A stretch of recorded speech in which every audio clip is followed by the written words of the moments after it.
Tierra con Julio Peñalosa Bretel. Buenas noches, bienvenidos y bienvenidas a este tercer programa de Cable a Tierra. En esta oportunidad vamos a conversar con Santos Ramírez, que en su momento fue hombre fuerte del MAS y PSP.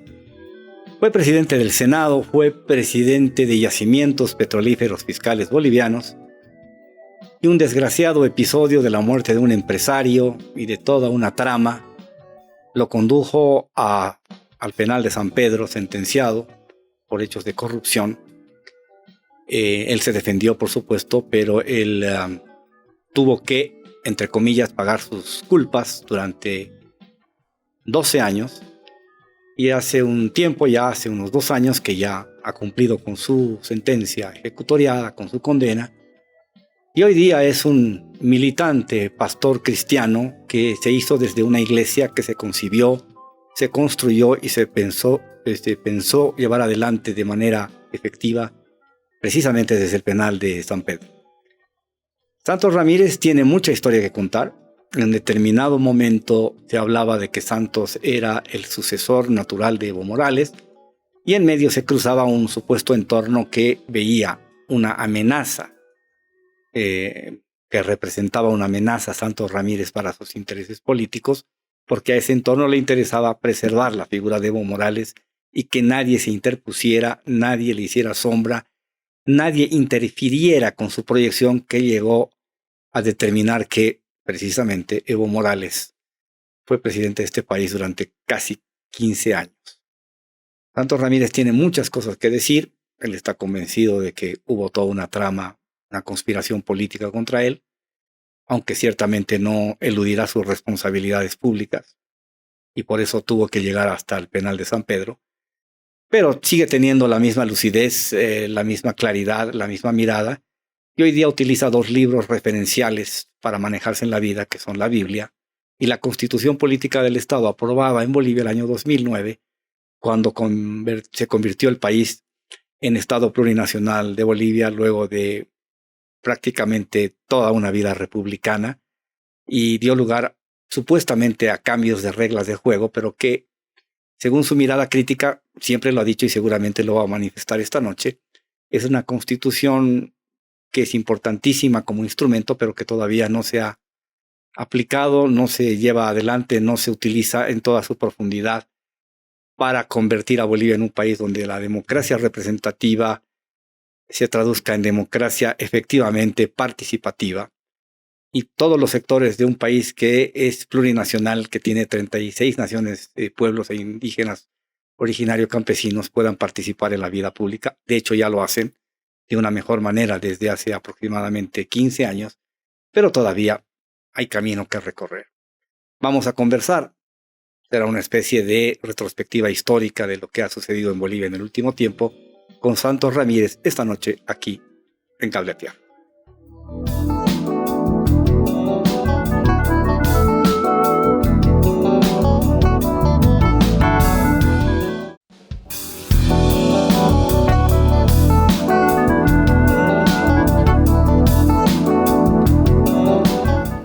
Bien, ahora sí doy la bienvenida a Santos Ramírez.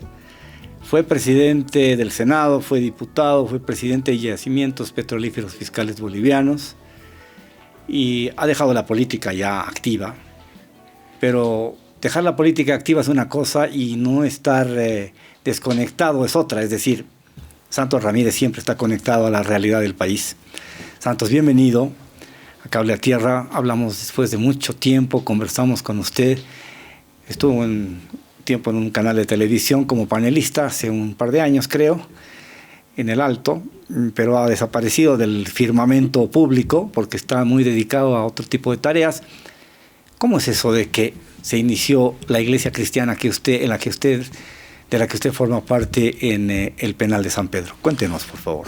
Gracias, Julio, al programa, a los televidentes. Expresarles desde el programa un saludo de bendición a todos quienes seguramente hacen seguimiento de este programa.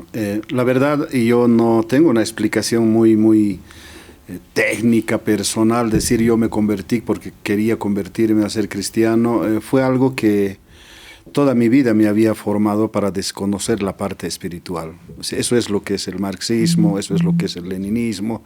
Todas las teorías dogmáticas te apartan y te centran en el mundo material, y no existe el mundo espiritual. Yo tuve una experiencia, y que lo voy a decir. Yo estuve la primera noche con un mandamiento de aprehensión y dormí en las puertas del fiscal departamental, en el edificio central. ¿El año 2009? 2009, en febrero. Y alguien me dice, le han traído un libro. Y yo decía, ¿qué libro será? Y estaba firmado por el pastor Toto, y lo tengo ahorita en la biblioteca. Y ahí había un mensaje, ¿no? Pero yo no le di mucha importancia, porque cuando ingresé después al penal, ese es un mundo que lamentablemente hay que reflexionar mucho. Y ahí vinieron a visitarme, yo creo, varios de los pastores.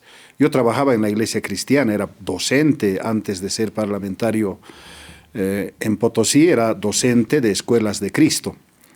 Pero no me llegó nada, simplemente yo estaba muy frustrado entre la rabia y todas las cosas que habían pasado. Y un 1 de julio del año 2012 cambió nuestra vida, no solo el mío, es de todo un grupo de hermanos y hermanas, que vinieron alguien y habían dejado una hojita que decía, lea la Biblia en 40 días. Era como para decir, bueno, 40 días, ¿qué va a suceder? Y ese 1 de julio empezamos a leer la Biblia. Yo por primera vez abrí la Biblia y la verdad no conocía. No conocía porque normalmente cuando tú abres un libro, miras el índice y te percatas cuál es el contenido de esa obra o de ese libro. Pero cuando yo abrí la Biblia no había ese sumario, ¿no? O sea, no eran por temas, sino eran... Y además encontrabas números grandes, que son los capítulos, ahora los entiendo, y los números pequeños, que eran los versículos. A la mitad de esos 40 días yo un poco tomé una decisión de decir, termina estos 40 días y ya esto hay que pararlo. Llegó el día 40 y éramos 7 presos, y uno de ellos se para y dice, no podemos terminar. Y yo decía, ¿pero por qué? Ya hemos terminado los 40 días, hay que cesar esta actividad. Dice, no, yo estaba consumiendo droga y ya no estoy consumiendo. El otro se paró, dice, yo estaba tomando y ya no estoy tomando. Yo estaba casi divorciado de mi esposa y mi esposa ha venido a encontrar. O sea, eran esas cosas que se daban en una mesa y yo decía, ¿qué pretexto pongo yo para que esto ya se termine? Y no tenía un argumento, y la verdad de las cosas yo también me sentía en paz, ¿no? Porque había leído esos 40 días y cada día era un versículo. Yo aún recuerdo, Julio, este versículo de la Biblia que Mateo 6:33 dice, primeramente buscad la justicia y el reino de Dios y todo lo demás vendrá por añadidura. Ese fue el primer versículo que leímos y lo tengo en el corazón aquello. Y de ahí acordamos entre los 7, leamos entonces la Biblia en un año. Eso ya no me gustó.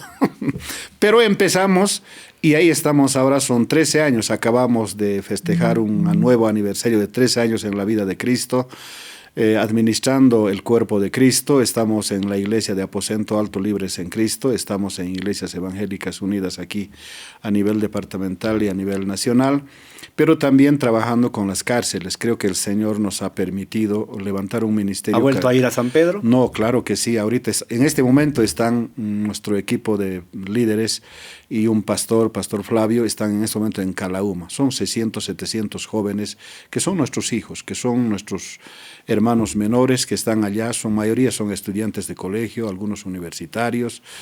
Estamos en San Pedro. San Pedro está demasiado lleno. Estamos más de 3.500 privados de libertad en este momento.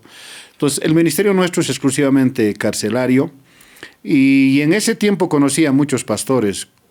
Conocí gente de Eclesía, conocí gente de Casa de Unidad, conocí gente de Roca Fiel del pastor Fidel Vargas, conocí Escudo de Fe, que está cerca del estadio. Y hoy convivo con esa nueva familia. La verdad, Julio, te digo, mira, tantos amigos que uno a veces tiene en el trabajo, en la actividad. Y creo que el Señor, muy pocos quedaron conmigo. Yo tengo nuevos amigos, nueva familia, y yo diría una nueva familia en Cristo. Y he entendido, he analizado este tema de la fe, no solamente a partir de mí o de mi iglesia, no creo, sino creo que el tema de la fe no tiene fronteras. No marca este continente para ti, no, este es único y es algo muy universal y es muy grandioso. Eso es lo que ha pasado y hoy viajo continuamente, me voy por norte paceño, me voy para este otro lado, me voy a Guarina, a Chacachi, a Ancoraimes, a Carabuco, a Puerto Acosta. Estoy con la idea de levantar líderes, evidentemente cristianos, pero no solamente cristianos. Creo que también necesitamos preguntarnos, a veces en la iglesia nos concentramos, levantamos las manos, nos alegramos, gloria, aleluya, etcétera. Salimos a la puerta de la iglesia y la situación social, económica, etcétera, es la misma. Entonces creo que necesitamos líderes integrales. Bajo el contenido y la visión evidentemente bíblica, estamos trabajando en eso, aparte de trabajar con las casas. Esa es nuestra vida ahora, pero de vez en cuando siempre viene alguien, ¿no? Dice, ¿y qué piensas? Y yo les digo, miren, no hay mucho que pensar. El país en los últimos 20 años ha dado un norte, ¿no? En lo político, en lo económico, en lo social, y los bolivianos tenemos que aprender lo que hemos acordado y pactado, tenemos que empezar a construir. Si no construimos en esa dinámica, entonces somos un país que siempre empezamos de cero. ¿Qué está pasando con el proceso de cambio, la revolución democrática y cultural, la profundización del Estado plurinacional? Me da la impresión de que en este momento, y es una impresión ya generalizada, de que un poco se ha perdido el rumbo, hay una fragmentación, hay una división, la unidad era la fortaleza, el proyecto de la profundización del Estado plurinacional parece interrumpido, y estamos a puertas de que de repente esto tenga una interrupción constitucional con la elección de un nuevo presidente, un nuevo vicepresidente, que vendrán nuevamente de las entrañas del neoliberalismo que gobernó Bolivia durante 20 años. ¿Cuál es su lectura? ¿Qué ha pasado en este tiempo? ¿Qué percepción tiene de Evo Morales? Y eso es muy puntual, focalizado en términos de usted conoció y tuvo una relación muy cercana con Evo Morales. Bien, creo que la nación boliviana, yo ahora puedo entender de que casi caminamos en ciclos de 20 años, un poquito podamos retrotraernos. 1985, todos los bolivianos debemos recordar, hay un famoso decreto supremo en 1985 que es el quiebre del sistema político, del modelo económico y de todos los derechos sociales. El 21060 es el quiebre, pero también es el ingreso a un tiempo de destrucción del Estado republicano. Porque ahí están las medidas. El 21060 no solamente marca políticas en el área de la política monetaria ni en el área de la política fiscal, sino temas estructurales que dañan los derechos sociales. 1985 al 2005, exactamente 20 años. Ahora, recordemos el 2005, ¿qué está pasando? El 2005 está pasando un escenario de ruptura del sistema político de ese entonces. Yo era diputado opositor en ese tiempo, evidentemente éramos una minoría insignificante porque había una plancha que pasaba por encima de ti, pero en ese tiempo se repone aquello que le dice que todo lo que se había privatizado, todo lo que se había capitalizado, la relocalización, realmente había destruido el país. Porque no tenías soberanía en ningún sentido, no tenías dignidad en ningún sentido y no tenías identidad en ningún sentido. Y creo que el 2005, esas elecciones del 2005, introduce por primera vez en la historia política de Bolivia un movimiento que no venía de un grupo de tecnócratas, de empresarios, sino venía un grupo de campesinos, de trabajadores, entre ellos nosotros. Yo vengo de un ayllu de Potosí, del ayllu Urinsaya, dirigente sindical también del magisterio rural, y ahí nos conocimos con Evo, un ampliado de la Central Obrera Boliviana, que era siempre en la Federación de Fabriles, y de esa manera creo que el 2005 marca un hecho. En mi criterio, ya no es posible que el movimiento popular boliviano, campesino, indígena, deje de ser sujeto político. Ese es un hecho, más allá que esté por aquí, por allá, dividido, etc. Pero ¿cuáles son los sorteos? Debemos recordar, y creo que La Paz marcó, y creo que siempre ha marcado en los tiempos más difíciles, las rutas a recorrer. La Paz le marcó, dijo, cambio de modelo económico, nacionalización de los hidrocarburos, asamblea constituyente. O sea, el pueblo paceño, en ese tiempo yo no diría que tal dirigente, creo que hubieron muchos dirigentes que sacrificaron, hubieron hombres y mujeres que han derramado su sangre y han entregado su vida, pero creo que de estos tres temas, cambio del modelo económico era reemplazar el neoliberalismo a partir del 21060 con un nuevo modelo. Teóricamente está escrito el nuevo modelo, que es la economía plural. En el tema de los recursos naturales también está escrito. Antes la Constitución decía que los recursos naturales son de propiedad del Estado boliviano. Punto, hasta ahí quedaba.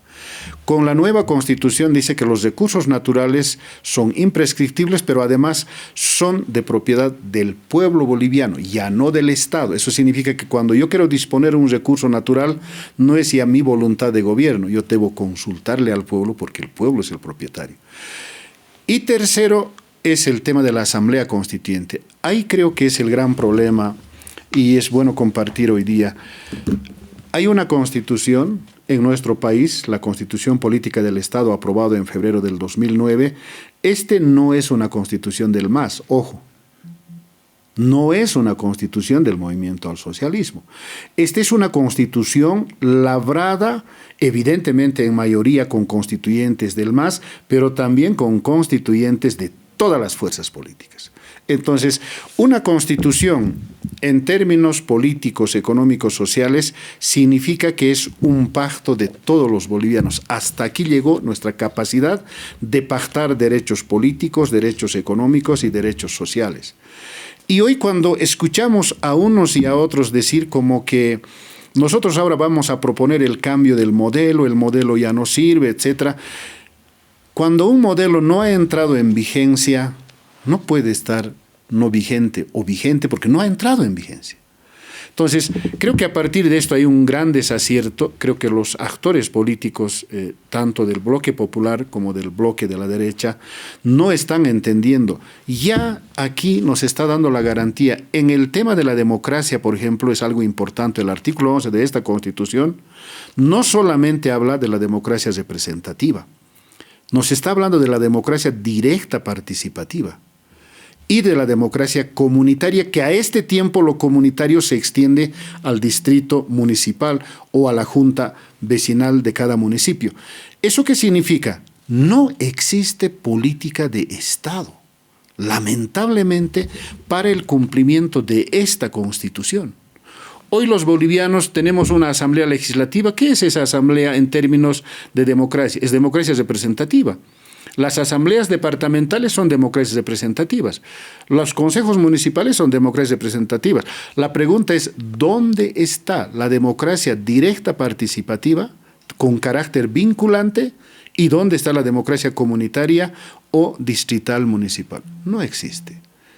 El pueblo boliviano debe entender quiénes son los responsables para que esto no haya caminado. Y lo mismo pasa en el área económica. En el área económica ya no está en discusión. El Estado en sí no es capaz ni suficiente para administrar una economía en esta y en todas las naciones del mundo. Así como tampoco la economía capitalista de libre mercado no es suficiente para administrar. Siempre yo manejo dos extremos en esta explicación de la economía. Una, la del 2008. El país más consagrado con el sistema capitalista, Estados Unidos, cae en la debacle económica de la crisis económica del 2008. La pregunta es, ¿quién lo salva? ¿Un empresario? ¿Quién? No, lo salva el Estado, el papá Estado. El Estado americano salva. Es correcto. Porque la creación del Estado tiene propósitos grandes en cualquier nación. Pero vámonos al otro extremo, hacia el oriente, encontramos a China. China tiene el partido comunista más grande en este mundo. Tiene el gobierno muy vertical y autoritario. Por todo lado. Pero es más experto en el manejo de comercio en el mundo. No hay un hogar en el mundo donde no esté un producto chino. Es el comercio más capitalista del mundo. Sin firmar acuerdos de libre comercio. O sea, es increíble. Entonces, cuando miramos esta realidad en el mundo, en lo político no hay más unipolaridad, estimado Julio. Ni siquiera bipolaridad. Sí, en un tiempo hubo determinantes que había un sistema unipolar en lo político, en lo económico, y afectaba al tema. Hoy no hay. Hoy estamos en un tiempo de multipolaridad. Por lo tanto, a partir de eso, todas las propuestas que dicen que vamos a cambiar el modelo, ¿qué modelo van a cambiar? El modelo, la Constitución dice, es plural. Si tú eres gobierno, puedes tomar tanto de Estado, tanto de privado, pero tienes que priorizar donde está la mayor cantidad de familias humildes de pobreza, que es la economía social cooperativa y es la economía comunitaria o la economía distrital municipal. Esto es lo que no estamos entendiendo. Pero lo más grave es... Los gobiernos pueden ser buenos o malos de izquierda o derecha. ¿Dónde medimos el resultado? Es en los derechos sociales. Mire, el área política hoy está abandonado lamentablemente. Nadie levanta estas banderas. Nadie piensa... Doria Medina ya ha dicho que la va a cambiar. Pero yo creo que Doria Medina no han leído. Yo le invito a que Y él pueda... ha sido parte de la Asamblea Constituyente, ¿no? Pero yo me he sentado con el señor Doria Medina N veces y él ha votado por esta Constitución. Ojo. En Sucre nos hemos reunido, en Oruro nos hemos reunido, aquí en La Paz nos hemos reunido. Y yo no digo que es malo que haya apoyado. El problema es cómo hacemos, porque estamos pensando, ese es nuestro gran defecto de los partidos políticos, de los líderes políticos. No, todo esto está mal, empezamos de cero. Entonces, ¿cuándo construimos la institucionalidad del Estado boliviano? Más allá que se llame plurinacional, etcétera, ¿cuándo construimos la institucionalidad del Estado si no reconocemos las bases políticas, económicas, sociales? Entonces, a partir de esto, creo, la falla está en que no hemos entendido la tercera fase del proceso constituyente. La preconstituyente es la lucha del pueblo boliviano por agua, por recursos naturales, por gas, etcétera, consumado. El proceso constituyente termina con esta constitución, con un referéndum. El gran problema de los bolivianos, de los líderes políticos, es no haber implementado esta Constitución. No existen leyes que hayan operativizado esta Constitución. Esta Constitución está escrita, pero más está muerta en su aplicación. Por lo tanto, creo que en esta coyuntura simplemente proponer como programa de país cambiar el modelo, etcétera, yo creo que es simplemente mentirle a la población cuando ya los bolivianos llegamos a un punto muy importante para nosotros. En gran medida, entonces, la Constitución es nominal y seguimos funcionando bajo la lógica de las repúblicas modernas europeas. Exactamente.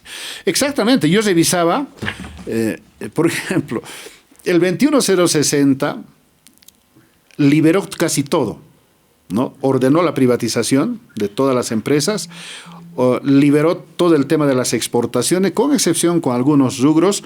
Hoy estamos viviendo exactamente ese mismo tiempo. ¿Por qué? Porque no hemos sido capaces de implementar la Constitución política del Estado. Y estamos pensando que creemos que en un partido o en un líder político, en un candidato está la verdad. La verdad está en este tejido político, económico, social que los bolivianos hemos llegado.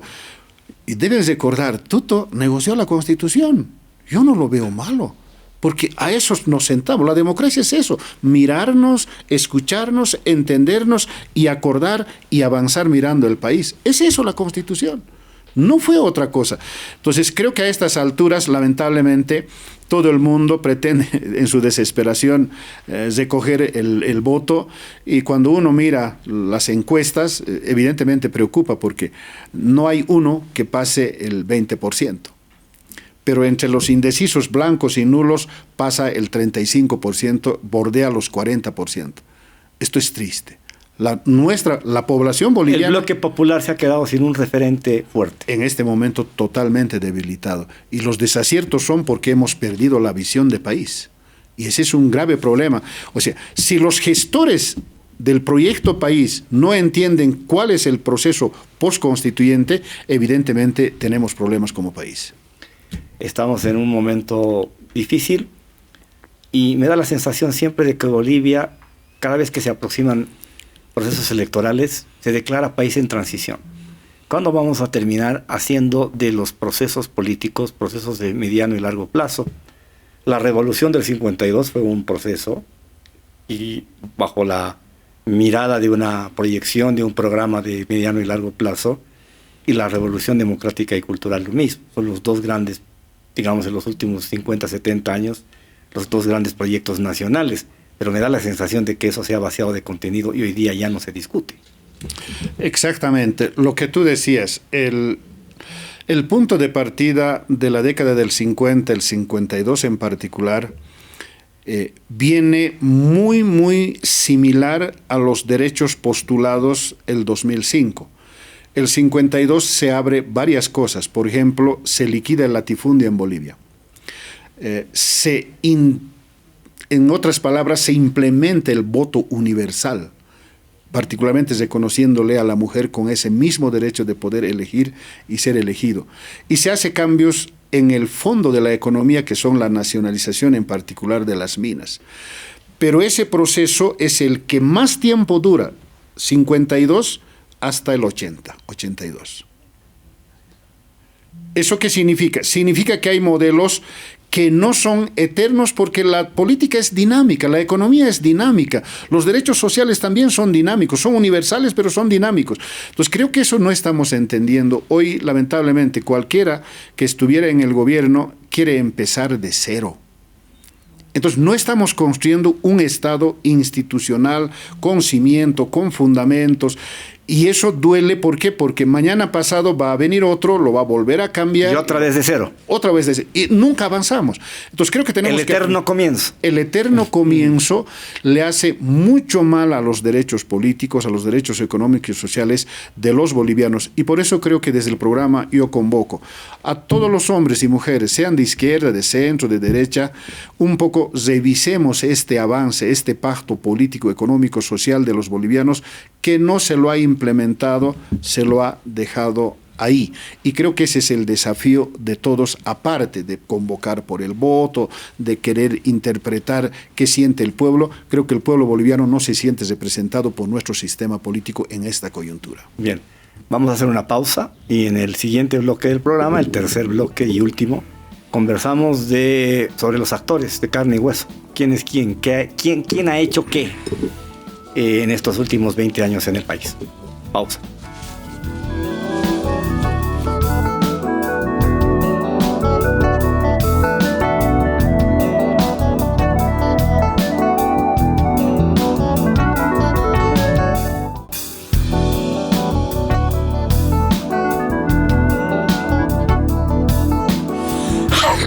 Continúo conversando con Santos Ramírez y le pregunto así, pero a quemarropa, sin anestesia. ¿Usted era el hombre del recambio? Se hablaba mucho de quién será en determinado momento, porque tendrá que llegar el sucesor de Evo Morales, y ahí los entornos, las intrigas, los pasillos de la política, toda esa historia no contada, no escrita. ¿Usted se sentía un sucesor o parte fundamental, protagónica de las decisiones que comenzaba a tomar el MAS y PSP en los momentos en que comenzaba este proceso?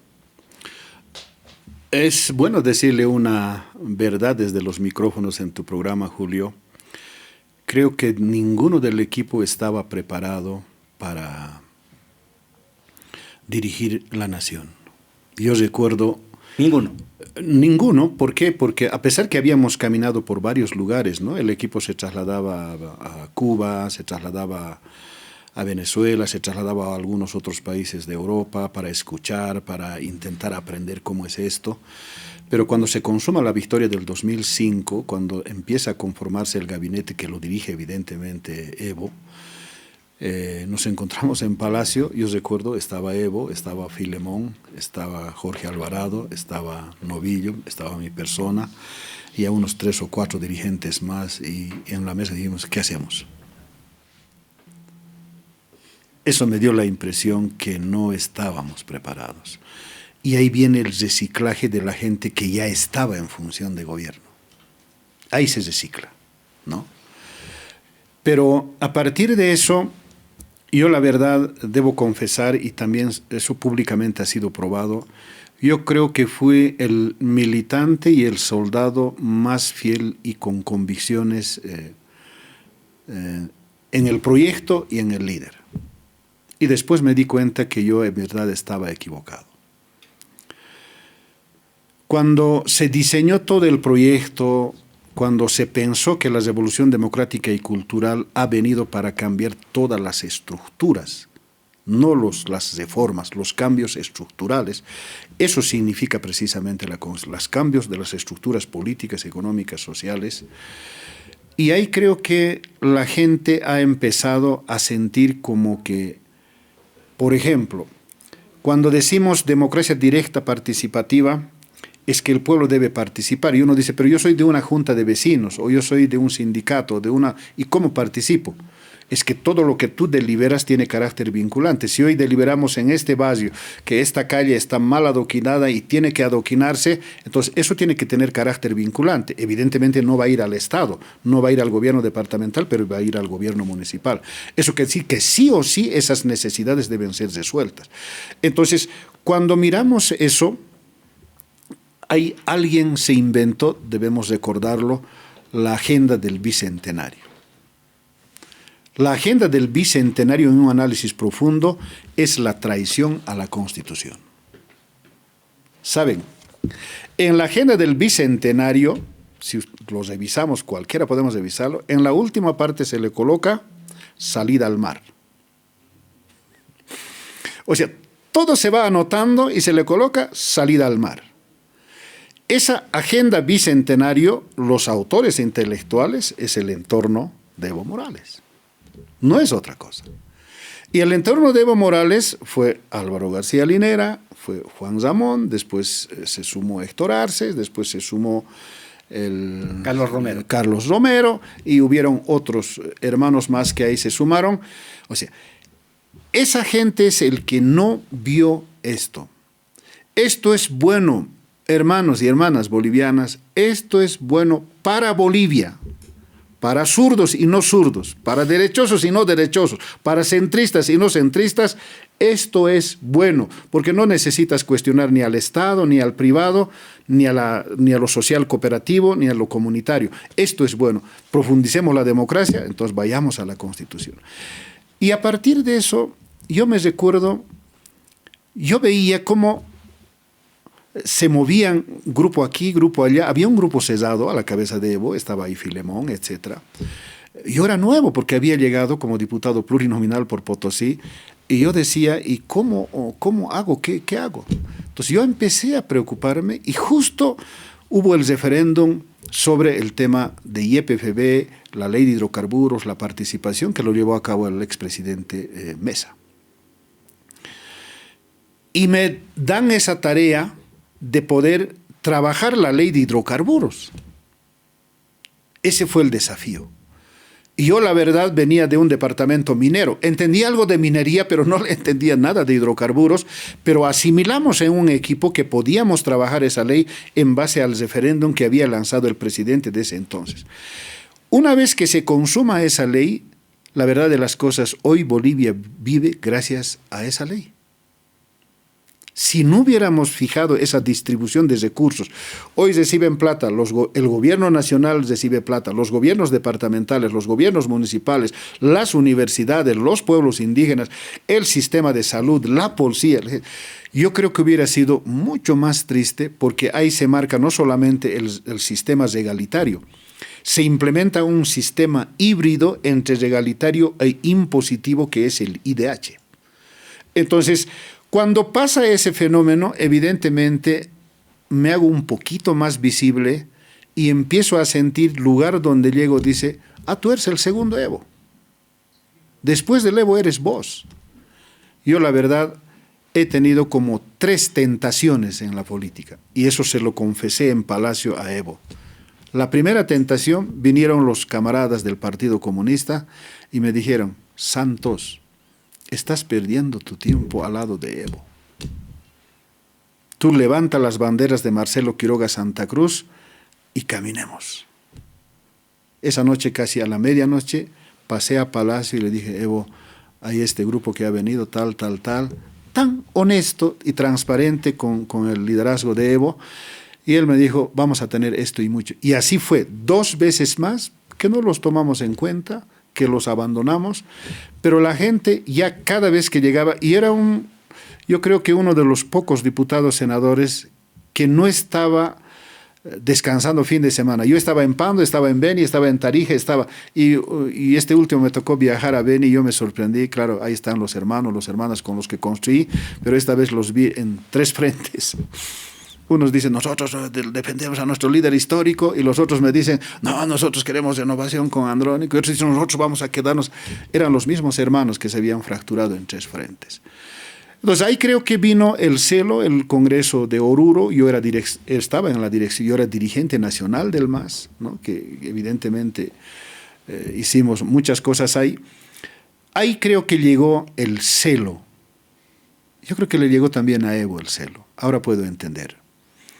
Porque alimentado por el entorno. No, el entorno. No. Los ideólogos de todo esto se llama Álvaro, se llama Juan Zamón, que son los grandes ideólogos, porque no voy a decir el nombre. Una de las secretarias del presidente de Evo, de ese entonces, me visita a mí y me dice, estos son los afiches que le han entregado. Habían unos afiches, estamos hablando del año 2009, ese año había elecciones, y aparezco yo con guirnaldas y dice candidato a presidente Santos Ramírez. Eso lo hicieron ellos.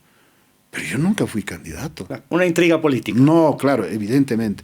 Ahora, tomaron un proyecto que es el tema de Río Grande, porque me dijeron de todo. Santos Ramírez ha firmado con una empresa fantasma, se ha metido los 32 millones de dólares, etcétera, etcétera.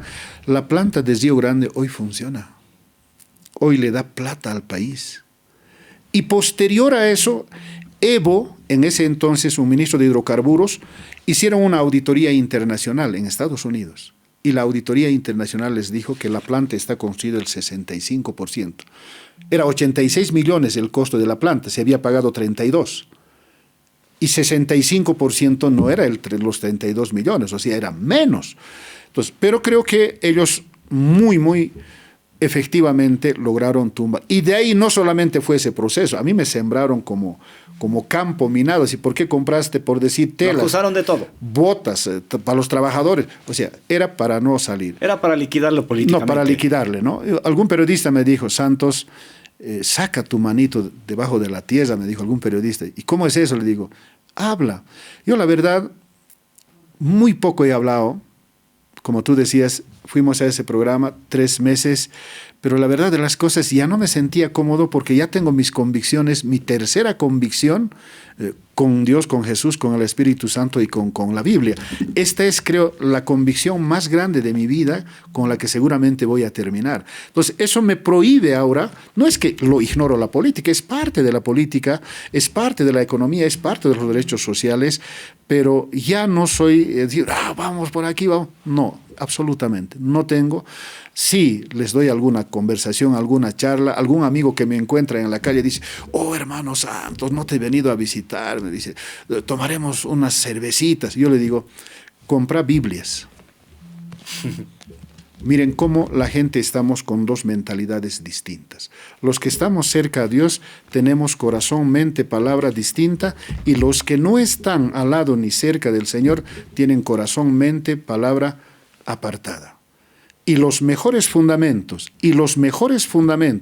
para los continentes y las naciones que han prosperado en este mundo humano son aquellos que se acercaron acá.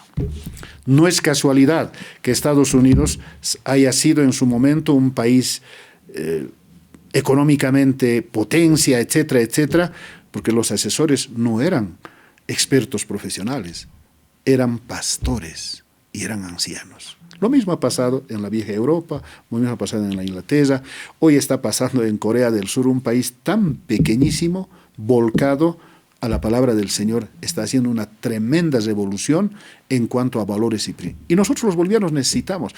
Yo estoy haciendo un estudio. ¿Quién era el dios de los tiwanacotas? De los incas. Todos dicen, no, el sol, la luna. ¡Mentira!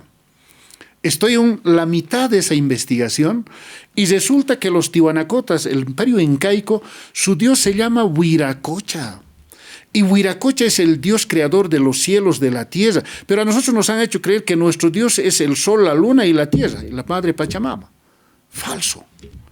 Y creo que nosotros tenemos que ir al encuentro de nuestra. Y estamos en tiempos cronológicos, estamos hablando 1500 años antes de Cristo. Estaríamos hablando en el marco del Antiguo Testamento. Entonces, hay cosas que evidentemente hemos reflexionado. Yo personalmente sí me acerco a las organizaciones, vienen a visitarme, pero mi conversación gira sobre la base de estos nuevos valores y principios que el Señor me los ha puesto en mi corazón, y espero que de esa manera pueda concluir todo lo que el Señor ha hecho en mi vida. Volvamos al escenario, al mundo terrenal. Cuando conversamos hace unos días en la radio, en este mismo programa, pero para la radio, expresó a través de una frase una especie de descripción del momento que vive el país, que dice que el Estado plurinacional, te dijo así, se acostó en la cama del neoliberalismo. Y eso significa que efectivamente, como bien usted dice, la Constitución no se ha aplicado en su profundidad. Explíquenos eso, ¿cómo hace esa lectura? En realidad, el modelo socialista, Cuba, Venezuela, Nicaragua, no pasó nada. El país siguió siendo capitalista. En gran medida, las lógicas del neoliberalismo se siguieron aplicando. Por ejemplo, la llamada consulta libre, previa e informada a los pueblos indígenas para explotar recursos naturales nunca se aplicó en el gobierno de Evo. Se tomaron decisiones unilaterales cupulares a partir de la visión del entorno que lo acompañaba. Se sacó de en medio a David Choquehuanca, dejó de ser, más o menos corrió una suerte parecida a la suya, dejó de ser canciller, lo mandaron a una especie de exilio dorado como embajador al ALBA a Venezuela, porque les estorbaba, porque también amenazaba a Choquehuanca con ser el sucesor, como que en los hechos del 2020 era el candidato de las organizaciones. Evo manipuló todo para sacarlo de en medio y llamar a Luis Arce. ¿Cómo es eso de que el Estado plurinacional se ha acostado en la cama del neoliberalismo? Definitivamente, yo creo que ese es el punto de inicio de la caída y el fracaso del proyecto liderizado por Evo Morales. El gran sueño de la nación boliviana se consuma en la Constitución. Aquí están los derechos sobre tierra, territorio, los derechos políticos, económicos y sociales. Pero ahora no necesitamos estudiar demasiado, sino mirar en este momento qué es lo que está pasando en varias áreas, por ejemplo. En el área de la democracia, no existe democracia directa, participativa, comunitaria en Bolivia. ¿Quién es culpable? Evo Morales, Álvaro Linera, que era presidente del órgano legislativo. Yo creo más que Evo, inclusive Álvaro García Linera, porque él debió agarrar la Constitución como presidente de la Asamblea Legislativa, implementar leyes para ejecutar la democracia directa participativa, para ejecutar la democracia comunitaria. Como no han sido capaces de eso, lo que han hecho es, se han acostado en el colchón y la cama del neoliberalismo. Miren, este es el 21060.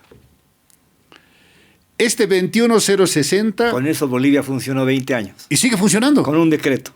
Sigue funcionando, no en su totalidad, es correcto, pero sigue funcionando porque hay normativas que se han desarrollado a partir de esto, en el tipo de cambio, en el tema de las importaciones, exportaciones, política monetaria, política fiscal. Por ejemplo, código tributario es el mismo. El sistema impositivo. O sea, hay varias normativas que son de hace 50 años atrás. Entonces, inmediatamente uno debe reflexionar autocríticamente. Una revolución democrática y cultural tiene que cambiar las estructuras, tiene que mover lo malo. Entonces, hoy nos encontramos con ¿qué? Debes recordar este problema, por ejemplo, de los combustibles. Nosotros entregamos el primer taladro traído desde China, 0 kilómetros en Patacamaya. Evidentemente lo hizo el presidente de ese entonces. ¿Qué hicieron? Si estamos hablando del año 2008. Si desde el 2008 esa empresa de exploración de petróleo y de gas en Bolivia se lo tomaba en cuenta, que además ya se inauguró, la empresa se llamaba CIPSA, Sociedad Anónima, pero no les interesó. O sea, yo creo que hay muchas cosas que a veces se proclama ser muy revolucionarios, muy radicales, Pero también debo decir una cosa, si no cambiamos las bases, las cuales han perjudicado, han corroído a la nación y al Estado, hoy lamentablemente no tenemos claridad. Por eso es esta confusión. Yo le escuché al señor Andrónico, decía, en un foro económico, dice, aquí no sirve ni la izquierda ni la derecha, dice, el modelo ha fracasado. ¿Cuándo entró en vigencia el modelo? Nunca entró en vigencia el modelo. Y lo mismo están proponiendo, dicen, tanto Samuel y Tuto están proponiendo 21.060, porque ellos dicen, vamos a privatizar las empresas que tengan déficit. Eso decía el 21.060. Estamos en una realidad cuando ellos debíamos estar pensando todos cómo potenciamos. Yo creo que en este tiempo hay responsables para estos 20 años, así como hay responsables para los anteriores 20 años. Para estos 20 años, evidentemente, hay gente que no le ha entendido el proyecto. Ha intentado utilizar, aún en este tiempo, intentan utilizar al movimiento campesino indígena para propósitos suyos. Pero yo estoy seguro, Julio, el movimiento campesino va a lograr su liberación interna y su liberación externa. Y esa liberación se puede dar a partir de lo que García Linera llama de manera embelesada, deslumbrada, el liderazgo carismático latinoamericano. No es ese liderazgo carismático que es el que viene ejerciendo Evo Morales, el que en gran medida ha distorsionado el sentido profundo de lo que es la filosofía de la democracia comunitaria? A ver, yo creo que los liderazgos carismáticos son como consecuencia de tiempos de crisis. Un liderazgo carismático se genera cuando ya no tienes opción y alguien emerge. Evidentemente... Cuando hay un quiebre, ¿no? Cuando hay un quiebre. Sí. Ahí aparece Evo. Pero el gran problema del liderazgo carismático no tiene principios y valores para poder consumarlos. Y eso es lo que pasó en Bolivia. Por eso creo que en el caso boliviano, cuando se coloca aquí varios principios y valores, así como en la Biblia, tenemos que estar conscientes que esos liderazgos no pueden ser individuales, porque el liderazgo individual te lleva al caudillismo. Y eso es lo que ha sucedido en este caso. O sea, un liderazgo sobreestimado, demasiado, adorado, ¿no ve? Y se fue al otro extremo. Y el caudillismo aquí o en cualquier parte del mundo es destructivo a los liderazgos constructivos. Y ese caudillismo es el que ha terminado fragmentando al MAS y PSP. Totalmente. Hoy es eso lo que está sucediendo en Bolivia, pero yo creo que en este tiempo debemos manifestar en pleno siglo XXI, creo que hay que no solamente tomar en cuenta este nuevo liderazgo, no creo que este sujeto político llamado pueblo, obrero, campesino, indígena, no va a abandonar la cancha política. De eso debemos estar seguros. Lo que nos ha dejado un gran problema es este miramiento, como si fuéramos ajenos en la misma tierra y en la misma nación. Y tiene que despejarse, tenemos que bajar las murallas, todas las cortinas y encontrarnos, ¿no ve? Un Camba con un Colla, con un Tarijeño. Tenemos que sortear. Eso fue la Constitución, así se trabajó. Pero lamentablemente no hemos entendido y creo que a estas alturas no vale la pena ya en este momento seguir profundizando nuestras divisiones porque eso inviabiliza a una nación por lo menos medio siglo para adelante. Cuando tenemos una constitución bien compactada, es un pacto político, económico, social que podemos lograr los bolivianos avanzar con mucho sacrificio porque somos una nación bendita. Somos la mejor nación bendita de esta región. Tenemos de todo, tenemos recursos naturales en minería, en hidrocarburos, tenemos litio, tenemos tierras raras, o sea, tenemos absolutamente todo. Entonces, ¿quién está fallando? No está fallando la madre tierra, está fallando el humano, el líder. Un liderazgo carismático es muy temporal. Necesitamos un liderazgo que tenga capacidades de integración, de inclusión para llevar adelante a nuestro país a mejores y tiempos de mejores derroteros. ¿Cómo se va a rearticular el bloque popular, el movimiento indígena campesino, en caso de que finalmente las elecciones sean ganadas por alguno de los representantes de los candidatos de la derecha? Bien, y yo creo, hay una estrategia que yo después del 17 de agosto se las voy a entregar a las organizaciones. Y les dije también, no hay unidad que se haga de arriba para abajo. Nosotros podemos unirnos, mi estimado Julio, esta noche. pero mi familia y tu familia no van a poder unirse porque nosotros hemos mandado. Hay que empezar la unidad de allá abajo. Entonces significa la estructura del movimiento campesino indígena originario está intacto en Pando, en Beni, Santa Cruz, Tarija. Entonces necesitamos discutir la agenda del movimiento popular en las bases, desde el sindicato de la comunidad, desde el ayo de la comunidad en el oriente, desde la capitanía, desde el corregimiento, así como los sindicatos, así como las juntas vecinales, en las juntas municipales, y volver a rearticular el proyecto. Las subnacionales va a ser una especie de un reavivamiento, pero ya no con los líderes que no entendieron la visión del Estado plurinacional. Entonces creo que viene un tiempo distinto, creo que hoy vamos a probar quiénes realmente se quedan con el proyecto y quiénes definitivamente abandonan el proyecto. También he entendido en este último tiempo, otros hombres somos seguidores de personas y otros somos seguidores de proyectos. Yo convoco en Bolivia, seamos más hombres y mujeres seguidores de proyectos, de sueños de país y no tanto seguidores de personas.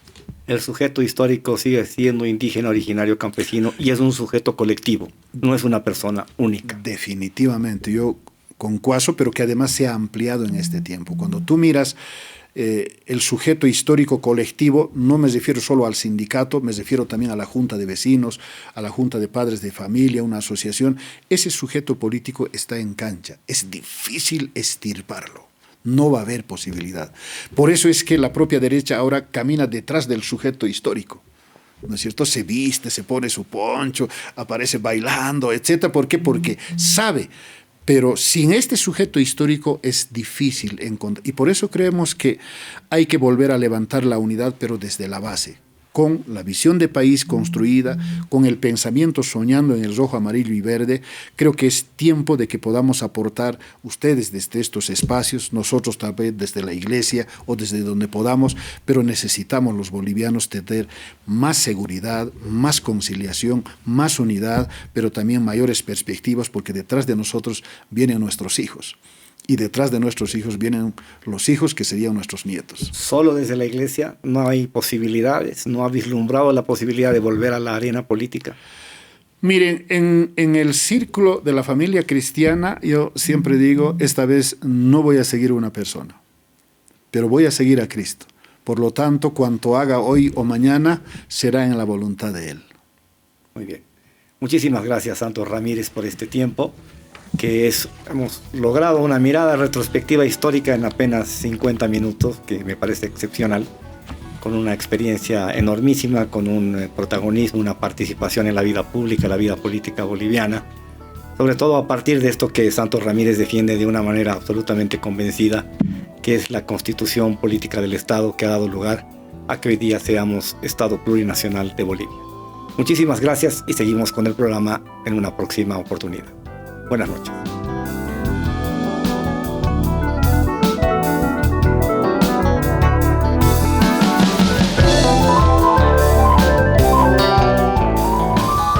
Cable a Tierra con Julio Peñalosa Bretel.